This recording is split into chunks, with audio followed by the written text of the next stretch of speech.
Pelota le llega a Djordjevic, posible contraataque yugoslavo, personal. Esto es una falta antideportiva. Atención, que se puede armar. Pero me da la sensación de que esta situación viene de lejos, entre Avio y Djordjevic. Bueno, entre Avio no, de Avio hacia Djordjevic.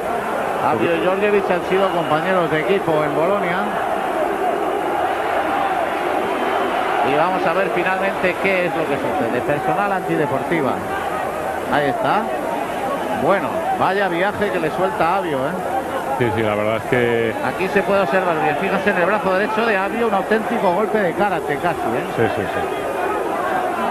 Y ahí, claro, naturalmente después... Yo creo que no hay derecho a esto. Esto no puede ser. Vaya entrada de Avio. Aquí está Obradovic conteniendo a sus hombres.